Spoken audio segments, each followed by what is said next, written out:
Hi, welcome to Let's Talk Macarthur and our monthly bonus update with Scott Wakeling and Wakeling Automotive. Here we are today outside the Kia Motors showroom, and a nice new showroom it is too, Scott. Welcome, thank you. It's good to see you in person. Yeah. Our first time face to face. And we've got blue skies, no rain, absolutely fantastic.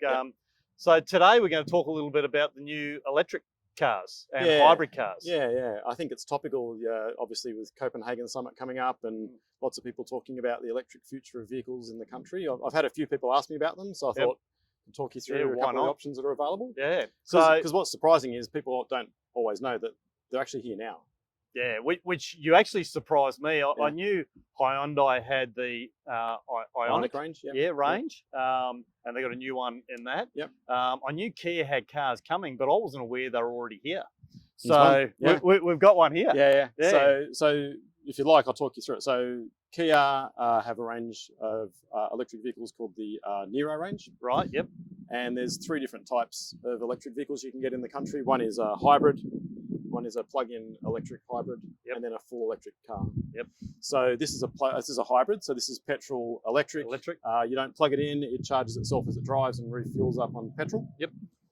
So Nero has that in the Kia range. We have that in the Hyundai range with the Ioniq. And coming soon is the Haval range. They have H6, the small SUV and a hybrid coming.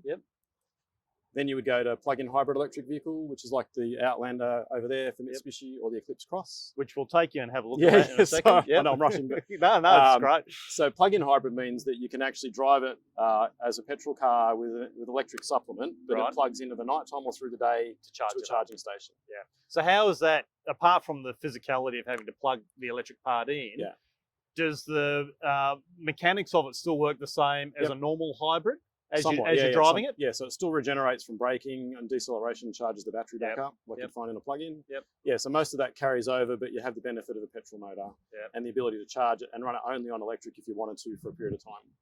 The negative to a plug-in hybrid electric vehicle would be the electric range is more limited than a full electric vehicle because you've still got the petrol motor in there.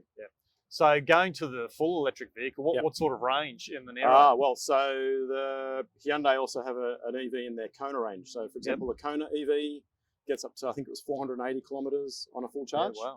And from a charge anxiety point of view, they can charge within a 45-minute window direct charge with a high voltage output or a domestic supply at home over a longer period of time. Wow. When you buy one of these cars and you need to charge it at home, what's the setup for home? Most people have bought charging stations for home. There's lots of suppliers on the market. We've got a couple in our businesses here which we've set up, $1,000, $2,000 sort of thing, depending upon what you go for. Right the way up to like the super fast charge ones you might see on the freeways, which are big voltage ones, high power. But domestically, you wouldn't need much more than the standard one. No, it's pretty exciting. And I guess if you've got solar power, then you're feeding off the sun to charge your car as well. Glad you bring it up. So with Mitsubishi, they have a program called Dendo House, which is coming to the country, which is the ability for your car to charge your home and vice versa. Is that right? Yeah, probably released something I shouldn't have said just yet. But wow. If you go on their website, there's more information under Dendo House. It's definitely Dendo House. Yeah. So your home can be powered by your car and vice versa. Wow. Providing you've got some solar supplementation. How good's that? So that's a little bit of a comment back to people who go, oh yeah, the electric car, you're burning more fuel. It's not that good for the environment. But be able to have that, that's a net zero sum equation. I think we long term have to solve for sustainability in procurement, manufacture and supply. And then disposal. But, the questions we get asked by lots of people are, when are they coming? The message would be, they're actually here. So we better let Scott Morrison know this. So when he goes to Copenhagen, he's got that information, right? There are some stamp duty subsidies available through the purchasing of them through New South Wales. Traffic's back. Welcome. Welcome to Wakelings. And our Hyundai salesman just came past in the background.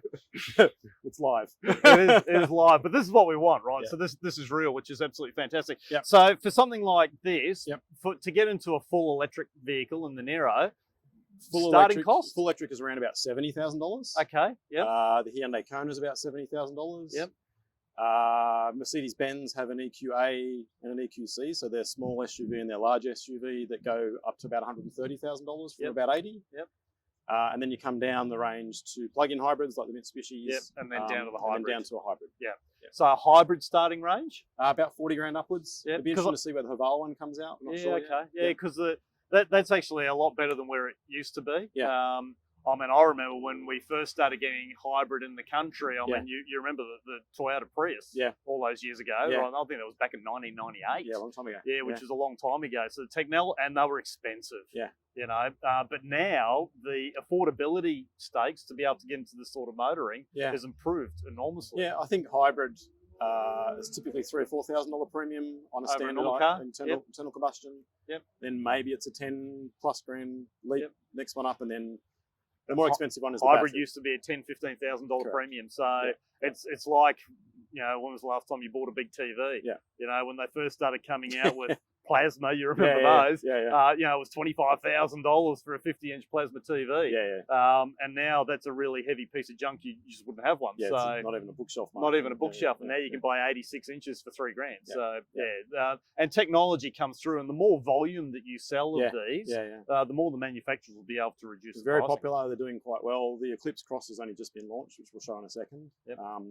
And there's more of them coming. So what are you expecting in terms of percentage of sales to hybrid? So the hybrid range and electric range. Yeah, as they bring them out. So we've had the the Hyundai range for a fair while. And initially we were doing probably, and supply's a bit of an issue lately, but 10 a month of those in a volume of maybe 100, so maybe 10%. Yep. I see that growing as things go and supply frees up 30% easily. Yep. You know, right the way up to, you know, if you forecast to 2030 and beyond, it's probably going to be 80% plus. Yeah, I would say so. I think the old just having a petrol engine is gonna move away pretty quickly. Yeah. It'll be left to that field of veteran and vintage cars. Yes. You know, for those of us that like to have a little bit of fun plate. with that. Special number plate. I've got an old Chrysler and Mitsubishi in my garage at home. There's been even in old cars, there's a little bit of a trend for doing electric conversions. Is that right? Yeah, on them. I hadn't heard that. Yeah, which I'm not going to do to my car. You probably need an electrical degree. It's going to have a bigger motor with a turbo, I'm not going to quite go there yet. But absolutely fantastic. What we think we might do is we're going to take you for a little bit of a walk and show you a couple of the different models. Yeah, sure. If that's all right with you. Yeah, absolutely. Yep. The salesperson who just walked past, what was his name? Mark. Mark. All right. So if you want to have a look at the Nero, you can come down and see Mark. You've seen what he looks like now, so you can hunt him down. Which is great. He stands out in the crowd. So this is the Mitsubishi Eclipse Cross plug-in hybrid electric vehicle. Acronym would be PHEV. So standard vehicle. You can see it's pretty advanced in technological terms. Nice dash. Probably the key thing, Mark, would be the charging capability of the vehicle. So like a normal vehicle, it's got a fuel flap, which is now I've shut it's not going to open. There you go. And this would be where you insert your wall plug charging unit. I won't open it up. Oh wow, it's all in there. So people can't get confused between putting petrol or diesel in it. You wouldn't think so. No. So that's a plug-in hybrid. We were looking at the hybrid before, which is petrol in and drive it just pretty much as normal. And then I want to show you the electric vehicle. Well, let's go and have a look at it. Mark, this is the Kona EV, like we spoke about a 449 kilometre, I can't say 450 kilometre range. Standard Kona size and shape. We'll show you inside in a second. But the difference with this one is its only fueling point is power plug in the front. So that's your fast charge or your slow charge link. So you just plug it in. Doesn't need any change in aerodynamics in the front because it doesn't have the need for cooling. And then the other thing is, if you've ever driven a golf cart, driving one of these, you actually sometimes get out of the car and not know when to turn it off because it's already running and you can't hear it. So some of them do modulate a sound to make sure you don't hit pedestrians. So I gather your service department has got some key questions they ask now when people ring up. Yeah, and there's specific training there's all sorts of things for electric servicing, but it's quite advanced. So one drive button, away you go. Wow. And then it's all throttle and brake. Wow. So one nice of these styling too, isn't it? Yeah. So one of these is about 70 grand on the road. And they're becoming really popular.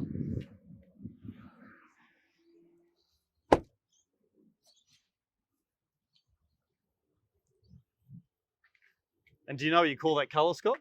Grey. Man after my own heart. Oh, hang on. Galactic Grey. There you go. I knew it'd have a marketing name, right? So that was it with Scott Wakeling. We'd like to thank Scott and the team at Kia, Wakeling Motor Group in Campbelltown. Some really interesting facts and some great models there at the dealership. So I encourage you all to get down and have a look and see the team down there and learn a little bit more. Check out the website with wakelinggroup.com.au and go to Kia, and it's all there. Plus, you got the Mitsubishi and you've got the Hyundai as well. So we're a little bit spoiled for choice. I'm heading off from the dealership now, and I'll see you next month for Wakeling's next bonus episode. Bye.